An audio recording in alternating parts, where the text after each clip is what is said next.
The Atlanta Braves take down the Washington Nationals 5-2 to win the series and get back to 500. Let's talk. This is the Braves Postcast, your instant game reaction for the Atlanta Braves.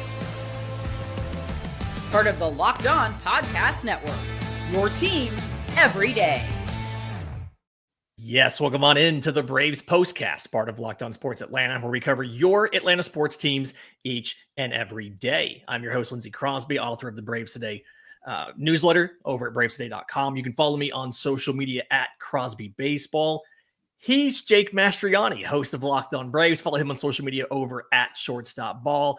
And Jake, 5-2 victory for Atlanta. If I had a time machine and you went back and told February version of you that the MVPs for a win in mid-May to get to Atlanta to 500 would be AJ Smith-Shawver, Drake Baldwin, and Nick Allen, how would you have responded? Yeah, well, there's a bunch of injuries and other guys are stepping up is what I would have imagined. And that's not the case. It's just your core guys aren't really getting it done, not to get too much into our discussion there, but it's great that they can win games with those. I'll leave it at that on the positive note. It's great that they can win games without Austin and Olsen and Ozuna doing big things. Yeah, it was, this is kind of what we wanted, right? We've wanted the Braves to get more contributions from the bottom of the lineup, to have more speed. You have the grouping of Albies, White, Allen at the bottom of the lineup. They combined for 4 hits, 3 runs, 2 RBI. Eli White steals a base as well. But to your point, Marcell Ozuna 0 for 3 with an RBI. Matt Olson 0 for 4 with a strikeout. Austin Riley 1 for 4 with a run.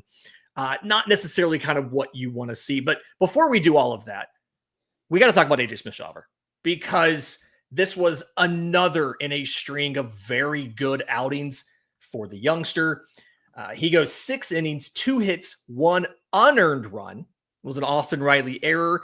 Austin has 4 errors in the past 8 games, by the way. But 2 hits, 1 unearned run, 2 walks to 6 strikeouts. And it's the second straight day you take a Braves pitcher out of the game with a pitch count in the 80s. He's at 86 pitches. And they decide to go ahead and him be done after 6, and they don't consider bringing him back, or they don't bring him back for the 7th and have him go batter by batter. There's a question in the chat. Exactly what I was getting to is 17 straight games. How do you pull a guy at 80-something pitches and decide to use the bullpen when you didn't necessarily have to? Is it the 3rd time through the order thing? It's a great question. It's a great question. One somebody should probably ask the manager. Yeah. I don't know. Like I said last night, I was a little perplexed that Bryce Elder came out in that game. If your whole thing with not using some of your high leverage arms is that you want to save your guys in the bullpen, and you got somebody who's already in a rhythm of the game, seems to be getting stronger, at least with AJ Smith-Shawver, seems to be getting even stronger as the game goes on, and you take him out in the 80s in pitch count. I don't get it. I don't understand it. If he went out there for the 7th inning and gave up a couple of hits, we'd all be complaining that they should have got him out of there. But can't win one way or the other. Yeah, but again, if the strategy is I need to save my arms in the bullpen, then you got a fairly comfortable lead there. I know you just blew one yesterday, but I would have been okay with sending Elder back out the night before and going batter to batter. I'd have been the same thing with AJ Smith-Shawver, sending him back out there, going batter to batter. See if you can steal an out or 2 with the guys who are already in the game and throwing well, rather than going to some of your guys at the bottom of your bullpen. Now, he did go to the top arms tonight, obviously, because you didn't use them the night before and blew that one. But yeah, I thought you could have sent both Elder and AJ Smith-Shawver back out there to at least start another inning. Yeah, part of me wonders if that run doesn't score in the 6th. If he has a 4-run lead, do they then let him go ahead and go back out there? Because kind of looking at that, it's 4-0 going into that 6th inning. If it's not even a save situation, I'd like to think they would have maybe let the leash be a little bit longer. But when it became a save situation, Snit said, okay, I'm going to go ahead and pull him because we've got to win this game again, hoping somebody in the media actually reaches out and asks Snit today in the post-game presser. Going to be happening in just a few minutes. After that, obviously, we see Pierce Johnson, we see Dylan Lee, we see Raisel Iglesias, and Iglesias wasn't the wasn't the weak link there. I think Dylan Lee, who normally has a very good slider, just throws an absolute cement mixer of a slider. It's funny. He gives up 3 hits, but because of the sequencing and the order of the hits, only 1 run on the homer instead of multiple runs.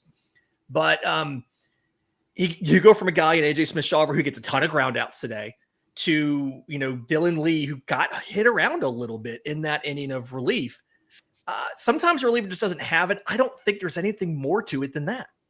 No, Dylan Lee's been one of the best, most consistent relievers for the Atlanta Braves. I even hinted at you could possibly try him in the closer role if you needed to, because he has about the same splits against righties and lefties. He can get both of them out. So I'm not worried about Dylan Lee at all. Relievers are going to have bad outings at some point, and a solo home run is the worst thing that you give up in your outing. I think you can live with that. It's interesting, and ERAs, especially at this point in the year, don't mean too much for relievers, but here's 2.16 and Dylan Lee 2.41. Both of those guys have been really good, but I was surprised to see Johnson's ERA that low. He had a good inning. And then as for Iggy, I mean, the hit that he gives up, it's just the way it's been going for him lately. It's rubber off the end of the bat. Austin Riley's playing back. There's nothing you can do with it. You see Iggy just laughing at it too. But he rolls that double play. 3 double plays turned by the defense in this game. They've been great. The struggle with up the middle defense the last couple of years has been not being able to turn those double plays, mostly caused by the weak arm of Ozzie Albies. But Nick Allen was such a quick turn. It kind of makes up for that a little bit. And it's been great to see those two working together and turning all those double plays. It's been big. Can we touch on the early throw on the double play by Ozzie Albies? I haven't been able to see, obviously, the arm strength on that throw. It looked like the hardest throw Ozzie's made in probably 5 years. I don't know if he's feeling some pressure or something, but he got behind it and made a good throw. Going back to the Iglesias hit real quick, that at bat, it feels like if you've been complaining about Raisel Iglesias giving up a bunch of runs, the last 2 games where he had, a couple of hits against him, and then this one shows that the inputs are good. There's not a single pitch in that at bat that is fully inside the strike zone. It's everything on the black or down. And so like Josh Bell gets the 37-mile-an-hour soft ground ball over past the pitcher on a changeup below the zone. And I think like that right there, and then being able immediately to induce 2 ground balls that one, an attempted double play, one they turn, kind of shows you that he, maybe the ERA is not there yet. Sometimes the results aren't there, but from a what he's doing on the mound perspective, Raisel Iglesias is back to the Raisel Iglesias that we knew. He just had some bad luck in a couple games recently. Yeah, I'd agree with that. We've talked about it here on the Postcast, even his last couple outings where maybe the results haven't been there. The stuff has been there for Raisel. The location has been much better. It's just, sometimes you get some bad ball luck. And he's a guy that, look, he's not somebody that gets a ton of strikeouts. He can get them every now and then, but he is somebody that's going to rely on weak contact. And, hopefully most of the time that's going to be weak contact right at somebody. Just hasn't been the case a lot of times for Iggy this season. Yeah. All right. In just a second, I want to talk about the good, the bad, and Matt Olsen on offense. We'll do that next, right here on the Braves Postcast.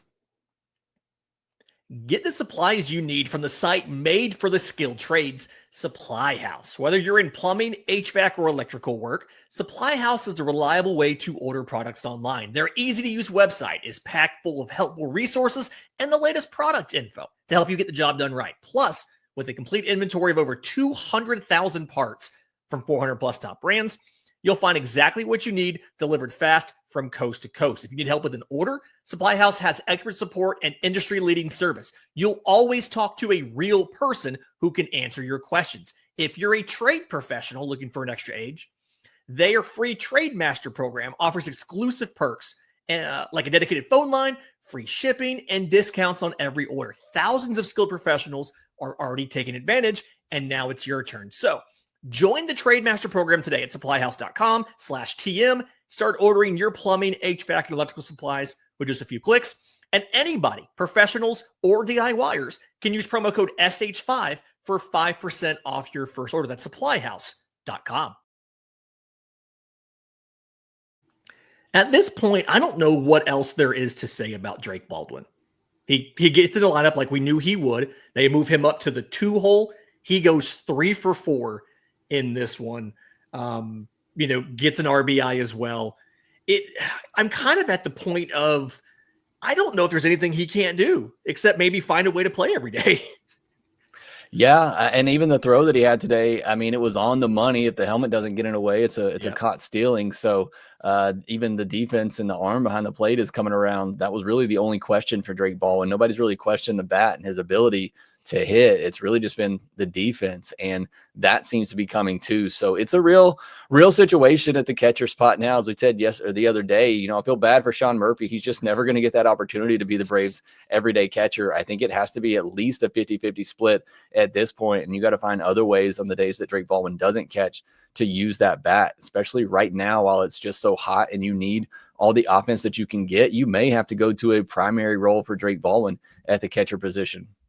Yeah, I mean, that's something that it feels like next year you have an easy solution here, right? Because you could have the DH spot open and you could do something like that. But right now, Drake Baldwin, he started off 1 for 18. He's now recovered from that to be batting .360 with a slug of, with an OPS of just under 1,000. I mean, it's his last 21 games, he's batting .456. It's things I would never have thought I would say about a rookie, never mind a rookie catcher. But it's very clear at this point that Drake Baldwin's a special type of player. We mentioned before the break about where the hits in the lineup came. Atlanta had 9 hits today, 3 from Baldwin, 1 from Verdugo leading off, 4 from that bottom of the order, and then Austin Riley picked up 1 late. Atlanta's making this happen despite the heart of the order kind of struggling in the last little while. And I think the most egregious example of that struggling feels like it's Matt Olsen. I would say the last couple weeks, if I remember seeing this right, he has one of the worst batting averages on the entire team. He's batting under 200 over the last 2 weeks. I put that on social media during the game. But it's 167 the last 7 days. 4 for 24, 10 strikeouts, a double, a homer, 1 RBI. I'm starting to wonder about when Ronald Acuna Jr. comes back. Do you start rotating around and finding ways to give guys off days? You'll have Eli White as an extra player. And so is it something where we talked about second base? Maybe you give Ozzie Albies an off day. Do you need to find a way to get an off day for Matt Olsen? I mean, that's going to be up to him. It's going to leave it up to him whether or not he wants to. And Matt Olsen's probably going to say no. It feels like I agree with kind of Taylor Parker here. I feel like we have this conversation about Olsen around this time pretty much every year where he just completely loses it. And this is what really frustrated me at the beginning of the season, where he was having such great at bats and he was squaring up everything and just not getting the results. And you go through a tough stretch like that where you're having good at bats, you're not getting the results, and then you follow it up with just the slump that you seem to go through around this time every year. Mm-hmm. And now you're looking at a 214 average for Matt Olsen, which the average is never really the issue with Matt Olsen. He can hit 230, 240, but he's got to have, 30, 40 bombs and getting on base and have an 800 plus OPS. And he's just not there right now. But like Taylor Parker said in the comment section, I think he'll be fine. I'm not worried about Matt Olsen. He seems to go through this stretch every year, and then he'll be there at the end with, around 30 home runs and 100 RBIs. That's just, what he does. And what was a down year for him last year. It's about what he did. So I'm not ultimately worried, but he is going through a funk right now. And it's just tough that he's going through this. Riley's going through it, and Ozuna had some good swings today. He got robbed defensively, but he's also been going through it a little bit lately. And as we've talked about, you cannot have your 3 superstars in the lineup all struggling at the same time. And you have to count on Eli White and Nick Allen and others of the world to get it done. Yeah. And for context here, in his career, by far his lowest batting average in any month is May with a career 229. Next lowest would be July with a 247, and then like a 251 and 258. So like it's very clear that his lowest OPS, his lowest batting average, all of that is May just about every single year. The good news, I will say, for Matt Olsen, the defense has not slumped at all. We've seen, like I mentioned in the first half, with Austin Riley, he's committed a couple errors in the last 2 weeks. It feels like some of this slump is starting to manifest a little bit on the field. Matt Olsen still picking just about everything. And I think ultimately the streak combined with the fact his defense has not slipped means they're probably not going to give Matt Olsen a day off. He'll keep going. and you have to think he's going to get out of this somewhat soon. Somebody else in the comments, I think Sound Effects 09 does point out as well, something that we've been saying for a while and people complain when we talk about it. He is extremely unlucky when you look at his expected average versus his actual batting average and all of those numbers. He is still having that batted ball, like that poor luck that he had early in the year. That is still showing up. Last year, it corrected for him. He finished with an exact same batting average and expected batting average, but this year, still a little bit unlucky, and hopefully that's going to turn around soon. Yeah, no, look, he has been unlucky. That's obviously well documented. I said earlier, but the at bats right now are bad for him overall. Both things can be true. Right? Yeah. So, and you can see the frustration on his face. He knows he's kind of going through it right now. But like I said, he'll figure it out. I'm not too worried about Matt Olsen. Yeah. So 5-2 victory. Braves take the series and are now heading out to Boston. They're actually going to get in at a normal time, hopefully, because they're not playing a night game on a getaway day. 3-game series starting tomorrow. Chris Sale versus Garrett Crochet, former White Sox lefties, one of who was traded from Boston to Atlanta. The other one we're hoping will be traded from Boston to Atlanta. Grant Holmes versus Lucas Giolito on Saturday. Spencer Schwellenbach versus Brian Bello on Sunday. Going to be a fun matchup. Another weird TV weekend. Saturday's an exclusive on Fox, so it's going to be a different time, different broadcast from everything else. But in the meantime, do us a favor. If you're listening on audio, leave a 5-star review with some kind words of affirmation for Jake. Spotify, Apple, YouTube Music. I think it's YouTube Music now. If you're watching on YouTube, subscribe to both Locked On Braves and Locked On Sports Atlanta. Hit the notification bell so you know when we go live to break down this weekend's games, because there are going to be some really good ones. I'm excited about Sale Crochet tomorrow. I think that's the best matchup of the three. For Jake Mastroianni, I'm Lindsay Crosby. This has been the Braves Postcast.